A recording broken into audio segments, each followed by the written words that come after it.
Il vient de se passer un truc de dingue. Mais non, mais si, Lionel, mais si, t'es beau, merci. Juste avant que je parte du travail où j'étais avant, j'ai réalisé une assemblée générale. À cet effet, comme c'est une association, il y avait un représentant de la mairie de Nancy, et donc c'était la personne qui gère tout ce qui va être autour de l'activité jeunesse, la culture, etc. Dans la ville. Et cette personne a mis en place il y a quelques années quelque chose qui s'appelle Ma Ville Mon Projet, qui s'adresse à des jeunes de 6 à 25 ans et qui ont un projet quelconque. Ça peut être un projet étudiant, ça peut être un projet de création d'entreprise, ça peut être un projet associatif, n'importe quel projet qui répond à des critères. Il y a pas mal de critères, donc en vrai beaucoup de projets peuvent être pris en compte. Et donc l'objectif de ça, c'est que chaque année, n'importe qui a un projet éligible à leurs différents points peut postuler, parler de son dossier. Il y a une première sélection qui est faite parmi ces dossiers-là. Si tu es sélectionné, tu vas passer devant un jury pour présenter plus en détail ton projet et répondre à leurs questions. Et une fois que tu as passé cette étape-là, ils revoient donc toutes les personnes qui sont passées et à ce moment-là, ils voient qui ils conservent et jusqu'à combien ils donnent de bourses pour chaque projet. Puisque chaque projet retenu à la fin de tout ça a le droit à une bourse entre 500 et 3000 euros dans la catégorie d'âge 18-25 ans, je crois. Ceci étant dit, pourquoi je vous en parle? Eh bien parce que suite à cette assemblée générale, j'avais échangé un petit peu avec cette dite personne qui a monté ce projet-là, un peu pour savoir quel était ce projet, et puis parce que c'était une représentante de la mairie, je trouvais ça intéressant d'échanger avec une personne comme ça, parce qu'on n'a pas forcément l'occasion d'échanger tous les jours comme ça, amicalement, voilà, avec ce genre de personnes. Donc elle m'explique un petit peu quel est le projet, et donc rentré de ça, je me dis bah écoute, ça serait l'occasion d'essayer de proposer un projet en lien avec tes idées, en lien avec le studio ou même autre, pour essayer justement d'avoir une certaine bourse pour voilà. Donc là, l'objectif c'était de se dire quel projet je peux amener, quelle est la chose. Parce qu'en soi, je peux pas dire que je crée une entreprise qui est la Taverne du Design, parce que déjà l'entreprise existe déjà, et en réalité ça rentrerait pas trop dans leurs critères d'éligibilité. Parce qu'en soi, il y a rien d'intéressant pour la ville à investir là-dedans. Là où c'est intéressant, c'est que au même moment, j'étais en train de préparer Parole de créatif que vous connaissez, qu'on a tourné, qui est sorti. Et à l'heure actuelle, le frein un petit peu à Parole de créatif, eh bien c'est le budget. Le budget pour bouger un peu à droite à gauche, etc. Et en plus de ça, moi ce que j'aimerais bien faire, c'est étendre ce projet-là, plus grosse envergure, à pas forcément que des personnes du studio, donc ça serait plus forcément sur les réseaux du studio que ça se passerait, mais peut-être sur ailleurs. Mais pour ça, il faut des moyens, soit pour louer du matériel, soit pour se déplacer, soit pour tout simplement acheter du matériel. Et on sait tous que ça coûte cher. Donc j'ai soumis cette idée. En réalité, je l'ai soumis un peu à la va-vite, en répondant un peu au formulaire, pas n'importe comment, mais disons que voilà, j'y ai pas passé 3 heures, voilà, j'ai fait un petit peu ça au rabais en me disant bon bah si ça passe, ça passe, ça passe pas, tant pis. Et il s'avère que j'ai reçu un mail aujourd'hui me disant que le projet avait été retenu et que je passais à la prochaine phase qui était de présenter le projet devant un jury qui serait là pour écouter, puis poser ses questions et à la fin délibérer plusieurs semaines après, une fois que tout le monde serait passé. Donc voilà, je m'y attendais tout simplement pas. Puis il m'envoie le mail un vendredi 7 avril et que je suis convoqué le 12 avril. Sachant qu'entre temps, il y a Pâques. Il va falloir que je monte un dossier un minimum carré, histoire de me présenter le projet, les objectifs, le montant qu'il me faudrait pour faire telle ou telle chose, pour être prêt en fait tout simplement. Pour être honnête, je pense que je vais pas y aller avec le meilleur des dossiers, je pense que d'autres ont beaucoup plus travaillé leur truc, mais je vais essayer de faire un truc quand même quali, carré, et on verra bien ce que ça donne. Pâques, c'était aujourd'hui, et donc pour moi c'était Pâques en famille, ça s'est super bien passé. Je vais juste vous faire cette séquence pour vous souhaiter une bonne Pâques, même si pour vous ça sera un petit peu en différé. J'espère que vous avez bien profité. En tout cas, très bonne Pâques à tous. Et puis moi je vais aller m'enquiller mes chocolats tranquillement qui vont pas faire long feu. Il y en a un là, ça va partir à une vitesse monstre. Les Lindt, un œuf, voilà, tranquillement. Ça va partir tranquillement sur cette semaine où il y a pas mal de choses qui vont être faites cette semaine.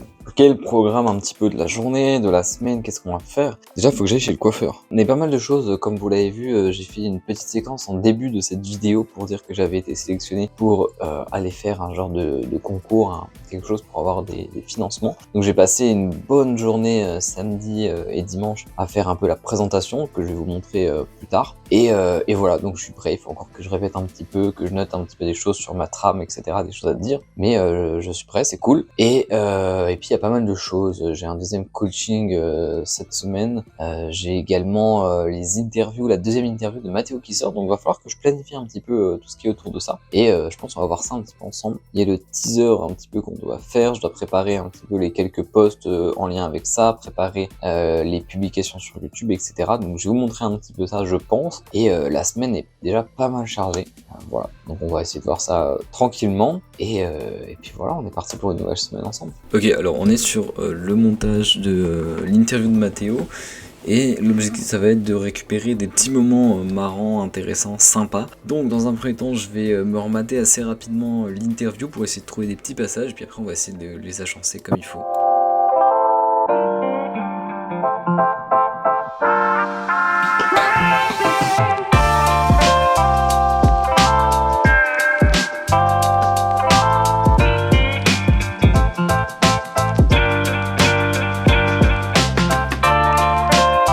Ok, donc là j'ai rassemblé un petit peu les parties que je trouve intéressantes à faire jumeler pour faire un petit teasing en fait. Et donc on va un peu les agencer entre elles pour les utiliser au mieux et faire un petit montage. Donc je vais essayer de les mettre dans l'ordre le plus intéressant et également essayer de trouver une petite musique qui ira bien avec ça. Donc on se rend sur Envato dans la partie musique et on va essayer de trouver une musique générique dynamique. Par exemple, on va essayer de trouver un truc sympa, faut pas un truc trop long, ou présentation, je sais pas trop exactement ce qu'on pourrait mettre, il faudrait plutôt mettre un truc genre teaser, pas trop mal ça.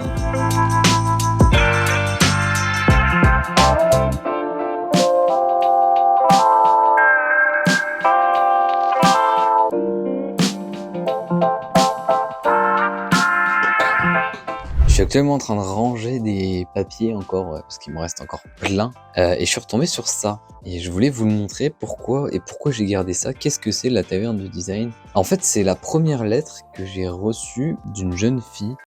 Quoi? Comment ça, mon ref? Il me semble que c'est pour le stage de 3e, et qui m'a envoyé une lettre. Et pourquoi je l'ai gardé? Parce que je trouvais ça... Mais en fait, je trouvais la démarche super valorisante en fait, parce que elle a pris le temps en fait d'écrire, bon pas à la main, mais elle a pris le temps d'écrire sur une feuille, d'aller imprimer cette feuille, de mettre ça sous une enveloppe, de payer un timbre, d'aller poster. En fait, je trouvais ça fou qu'à notre époque, des gens qui en plus sont en 3e, qui eux sont nés avec les téléphones, etc.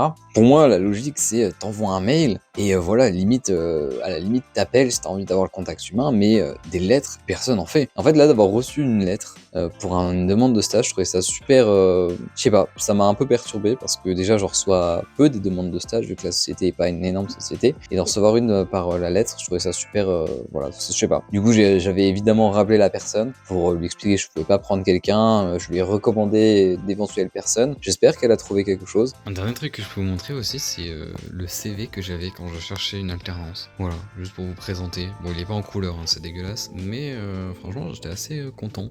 Des petits infographies que j'avais fait ici, machin. Voilà, c'était issu d'un modèle, mais franchement c'était plutôt sympa.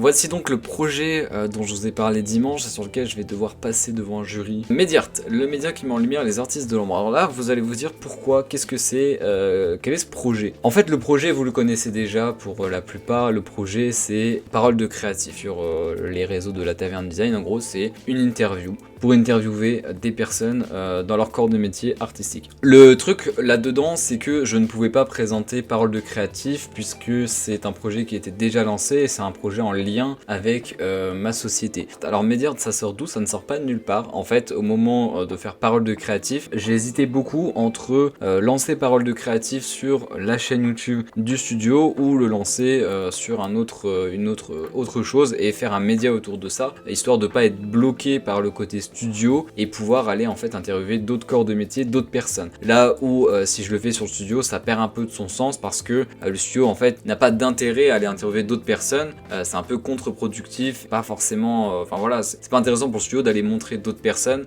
ça va pas dans la dynamique du studio, bien que d'autres personnes ont d'énormes choses à me présenter, etc. Et c'est pas l'objectif de se brider à ça, donc j'hésitais à faire ça. Au final, je suis parti sur Parole de créatif et je me suis dit, au pire des cas, si ça fonctionne et que j'ai envie de pousser la chose, je pourrais voilà, refaire faire quelque chose d'autre en parallèle de ça. Et donc ça tombe bien puisqu'il y a eu ce projet qui est venu et donc j'ai été autour de Mediart. Alors Mediart, c'est la contraction de média et art artistique, etc. Je vais vous présenter vite fait ça pour que vous voyez, mais en gros, l'objectif, c'est d'avoir un support de présentation pour présenter le projet avec une partie qui suis-je, en mettant voilà quelques informations de qui je suis rapidement, parler de ma société pour voilà comme là ici j'en parler vaguement de la société et surtout que comme ça vient un peu de parole de créatif, c'est un peu dans la lignée de parole de créatif parce qu'en réalité c'est parole de créatif mais je pouvais pas trop le dire comme ça. C'est important de contextualiser un petit peu parce que ma société a un lien direct en fait avec ce projet là. En gros ça se présente comme ça pour présenter rapidement en fait ma société. C'est également pour les rassurer, leur dire que j'ai un projet et que il y a quand même une base qui est là quoi, parce que on parle de 500 à 3000 euros qui voilà 3000 euros est déjà pas trop mal. Après on parle de Mediart, qu'est-ce que c'est, donc là j'explique vite fait qu'est-ce que c'est. Après comment est venue l'idée, donc j'ai fait une petite chronologie pour venir un petit peu expliquer comment est venue l'idée. Donc du coup je vais parler de paroles de créatif et expliquer que l'objectif c'est par la suite de monter ce média plus globalement largement. L'objectif quel est-il? Voilà, là j'ai une citation, j'ai voulu être impactant, faire un truc assez rapide. L'idée de cette citation, même si pour moi elle est pas parfaite mais je reviendrai dessus à l'oral, c'est de dire en gros que si on démocratise pas un peu la chose, si on parle pas de ces métiers, eh bien on peut pas savoir ces métiers. Dire aujourd'hui quelqu'un qui est monteur vidéo comme Sam ou même Armand qui a appris en autodidacte, si ces personnes-là ne parlent pas de leur métier, parler de comment ils en sont arrivés là, comment ils ont fait en tant qu'autodidacte, etc. Et bien derrière, d'autres personnes ne pourront pas s'imaginer faire comme ça. Donc il faut en parler, il faut qu'on puisse donner la parole, et si c'est pas par vous-même comme le font notamment Sam, Armand, à travers leurs vidéos, etc. Et bien faut le faire via des interviews. Donc c'est tout l'objectif de ça. Voilà pour vous présenter un petit peu ça, donc c'est sur ça que je vais passer demain. Et donc là je vais essayer de répéter, il faut que je tienne après 10 minutes. La seule chose que j'espère c'est qu'on aura le droit à un support, ou en tout cas qu'il y aura la possibilité de diffuser un support. En général oui pour une présentation, mais on sait jamais, pas eu de réponse par rapport à ça, donc ça me ferait un peu chier. J'ai bien taffé sur cette présentation, puis ça sert toujours, même si le but c'est pas d'être figé les yeux sur sa présentation, ça va toujours de s'y retrouver. Enfin voilà, je vais m'essayer un petit peu à la tâche, et puis on va voir, je vous mets quelques extraits comme ça, et puis vous verrez. Merci de m'accueillir aujourd'hui, je vais vous présenter mon projet.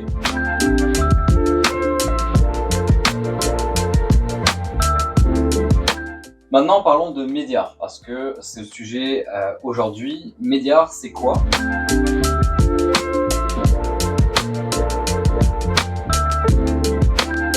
Je m'explique, mais aujourd'hui, on le sait, le système de formation scolaire est assez compliqué. Beaucoup de jeunes, et je parle en connaissance de cause puisque c'était mon cas il y a quelques années, et pour échanger encore avec des personnes sur ce sujet, je sais que ça l'est encore aujourd'hui, c'est parfois, et ça l'est toujours, très compliqué de choisir sa voie. On ne sait pas vers quoi on veut aller, on ne peut pas toujours aller là où on a envie d'aller, et on n'a pas forcément toutes les informations, les clés en main pour faire les bons choix. Et c'est justement sur ça que je veux appuyer, parce que à l'heure d'aujourd'hui, quelles sont les étapes? Par où sont passées ces personnes? Est-ce qu'ils ont été faire une formation? Si oui, laquelle? Est-ce qu'ils ont appris en autodidacte? Si oui, de quelle manière? Comment s'organiser? Etc. Toutes ces questions, c'est des questions sur lesquelles on a rarement les réponses, parce que soit on ne donne pas la parole à ces personnes, soit cette personne ne souhaite pas forcément s'exprimer d'elle-même. Donc c'est ça que je veux faire. Apporter un retour d'expérience, pouvoir parler aux jeunes de ces nouveaux métiers, mais également de comment on y arrive, de comment ça s'organise, et voilà, répondre à des questions, comment on devient freelance, comment on a ses premiers clients, est-ce que le métier et le marché dans lequel on veut aller est bouché, ou bien il y a encore quelque chose. Globalement, ce que je souhaite, c'est démocratiser ces nouveaux métiers et pouvoir en parler, donner la parole. Voilà, on est le jour J, quelques heures avant mon passage devant le jury de ma ville pour le projet de financement que je vous ai présenté, il me semble, dernièrement dans une autre séquence. Donc voilà, je commence à m'apprêter, je vais faire mes derniers essais d'oraux que je vais faire avec et sans support au cas où. Pas de pression, on y va comme ça, on verra bien. Et puis si ça passe, tant mieux, ça passe pas, tant pis. J'y vais au naturel, sans plus, sans effets spéciaux. Et voilà, c'est parti, je passe dans maintenant un peu moins d'1 heure. Il va falloir que je commence à y aller. Il pleut à torrent, ça me saoule un peu, mais on y va. Et puis on verra bien comment ça se danse, on croise les doigts. Je viens de rentrer du jury et ça s'est plutôt bien passé. Je n'ai pas pu présenter mon support visuel, je vous avoue que sur ça j'ai un petit peu le seum, mais j'ai quand même réussi à faire la présentation sans, parce que au final tout est là. Ça s'est très bien passé pour plusieurs points. Je pense que le projet leur a plutôt plu. Ils étaient 3. Une personne à gauche qui n'a fait que de me regarder pendant que je parlais, qui avait l'air super captivée, qui est adjoint au maire. Une personne en face de moi qui est également adjointe au maire, et c'est la personne en fait qui a créé ce projet-là. C'est cette personne que je connaissais, et c'est cette personne qui m'a d'ailleurs permis en fait de savoir qu'il y avait ce projet-là et qui m'a du coup fait faire ce projet-là. Que c'était très intéressant, surtout que elle m'a reconnu, donc on a un peu échangé, etc. Parce qu'elle savait là où je travaillais avant et on avait déjà pu échanger ensemble, donc bon, c'était sympa de pouvoir échanger un petit peu ensemble. Et la dernière personne qui était là, c'était ni plus ni moins qu'un directeur de MJC. Donc moi, pour ceux qui le savent, j'étais avant comptable dans une MJC, la plus grosse MJC de ma ville. Et donc la troisième personne, c'était un autre directeur d'une autre MJC que je connaissais vite fait de nom, et lui pareil, il me connaissait vite fait de nom. Donc en gros, je connaissais, deux personnes me connaissaient plus ou moins. Donc c'était déjà un petit plus parce qu'ils avaient eu des échos de qui j'étais, de comment je travaillais quand je travaillais en MJC. Voilà, ça s'est super bien passé. Par contre, ce qui du coup va être marrant, c'est que je leur ai expliqué que j'ai monté une société en janvier 2022. À l'époque, j'étais encore en fonction donc dans mon ancien travail, et dans l'ancien travail où j'étais, ils ne savent pas, ils n'ont jamais su que j'avais monté en parallèle une entreprise. Je l'ai jamais forcément dit, même quand je suis parti. Et donc je sais que c'est un milieu où tout parle très vite. Donc voilà, d'ici peu, ils vont tous savoir que j'ai fait ça entre temps. Donc voilà, je trouve ça un peu marrant. Le mythe va tomber, et comme je vais bientôt aller les revoir, je connais le sujet de discussion principal. Il y a des petites choses que je n'ai pas dit, j'aurais bien aimé dire, mais bon, ça reste du secondaire. Globalement, les grandes lignes ont été dites. Je pense qu'ils ont saisi l'idée du projet. Encore une fois, je trouve ça dommage que j'ai pas pu présenter mon support visuel, parce que c'est toujours plus intéressant d'avoir un support visuel pour les personnes, parce que visuellement, on imprime plus facilement les choses, on retient plus facilement. Et donc, normalement, de ce qu'ils m'ont dit, je devrais avoir une réponse cette semaine. Donc on attend, on verra, et vous verrez cette semaine ce qu'il en est. Bon, mon opérateur SFR qui devait passer entre 8h et midi m'appelle à midi 5 pour me dire qu'il est là dans 5 minutes. Il est midi 30, il est toujours pas là. Voilà, donc en fait, bilan, on me dit d'être présent sur une plage horaire qui déjà me fait me lever tôt, alors que la plage est déjà très grande, pour au final n'être même pas dans cette plage horaire, ce qui fait que moi j'ai un call dans 1h30, et à tout moment, je sais pas en fait combien de temps ils vont mettre à installer la fibre, parce que ça dépend du raccordement par où ils doivent passer et tout. Donc voilà, je suis ravi. D'autant plus que là, je sais pas si je me fais à manger ou pas, parce qu'à tout moment ils arrivent. J'en ai marre.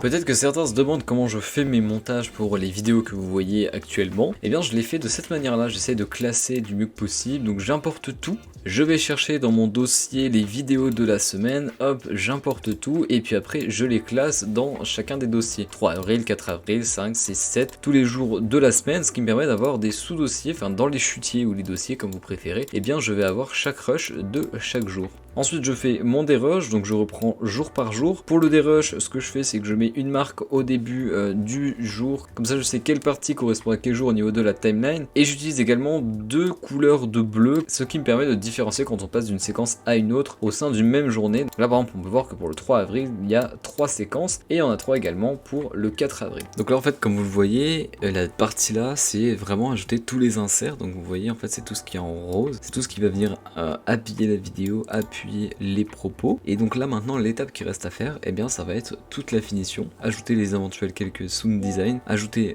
également la musique et les quelques zooms que je fais, voilà, les zooms sur la longueur, et puis la vidéo sera terminée. Et donc voilà ce que ça donne au finish avec toutes les inserts. Bon, ça change pas grand chose de tout à l'heure, mais voilà, il y a principalement la musique, des trucs sur les séquences, quelques effets des fois à certains endroits, les jours ici. Et puis voilà, tout simplement. Donc vous pouvez retrouver directement cette vidéo, c'est celle de la semaine dernière. Donc vous pouvez aller dès maintenant la voir si vous l'avez pas encore vue.